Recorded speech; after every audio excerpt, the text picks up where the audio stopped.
Hey guys, it's Rod with Civil Advantage Firearms Training here today. Today we're going to do a review, if you already know about transporting firearms, but just in case you forgot, that's why I wanted to upload this video.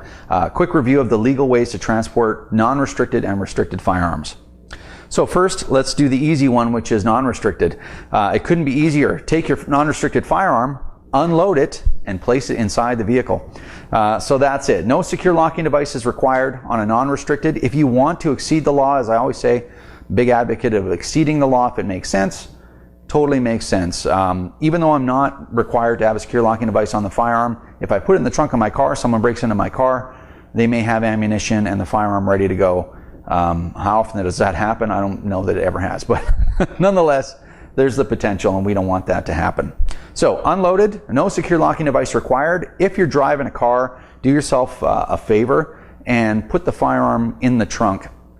If you get pulled over for the proverbial broken tail light, the police are going to appreciate that. And we don't want to have people seeing our firearms in the car and getting excited and calling the police, and then the police have to respond. Any kind of gun call, they have to track you down, and it's just hassle you don't need. So play it safe. If you have a trunk, throw it in the trunk. If you don't have a trunk, you have an SUV, throw it in the back compartment and throw a blanket or a jacket or something over top so no one's going to see it. If you have a pickup truck, put it behind the seat, out of sight, that's great. In the firearm safety course, it says right here in the book to keep firearms and ammunition out of sight when during transport and storage. But for this discussion, transport, right? So keep them out of sight, that's what you need to do. You can leave a non-restricted firearm in an unattended vehicle as long as it, again, is unloaded and is out of sight. It does say in the book that if you do have a trunk, you're obligated to lock it in the trunk and the doors of the vehicle have to be locked. If you don't have a trunk, of course, in the back, out of sight, doors have to be locked. So that's it for non-restricted firearms. Paperwork, if you get pulled over, what do you have to produce? A PAL. That's it, nothing else. Non-restricted firearms are no longer registered in Canada, so you don't need a registration certificate, and you don't need any other permission of any kind to roll around with a non-restricted firearm. If you do get pulled over, the police may want to know that you are using it for a legitimate purpose. So if it's 3 a.m. in some back alley downtown, you got a shotgun in the car, you know, they could seize it because they see a potential for public safety hazard there or something like that. So there's some other things in the law that can allow them to act on the behalf of public safety. So don't test those limits. Just take your gun when you want to go shoot it and everything's fine. Let's move on to restricted firearms. So restricted firearms, quite a bit more complex. So again, if you have a PAL, this is all review for you. If you're getting a PAL, this is a great video to watch so that you're ahead of the game when you go to the course and have to write the exam. So, transporting a restricted firearm. Today I'm going to use a pistol. It could be an AR or any other restricted long gun, but I'm going to use a pistol and a small case, so that way it's just a little bit easier to move around. So, my restricted firearm, I can transport it legally if it is unloaded. So I'm going to unload it and make it safe. I'm going to need a secure locking device on the firearm. So in this case, I'm going to use a cable lock. As you guys know, I'm big on cables. And it has to be transported in a locked case. So here I am putting it in the in the lockable case. Now, the other stuff I want to mention here is exercising a little bit of extra due diligence, meaning that the law considers a locked case securely locked case that cannot be easily broken into. So it can be a little bit subjective. This is a Pelican case. I could throw this out of an airplane, it probably wouldn't break open, but yet a chainsaw would run through that plastic like nothing. We're not going to get into semantics here, guys, but all I'm saying is if I have a location for 2 locks, say right here, I'm going to put 2 locks on it. So all I'm doing is I'm showing society, I'm showing law enforcement, should I get pulled over, should there be a problem, car accident, whatever. Hey, I care that I'm following the law and I care about public safety. I'm going to make sure that case is securely locked.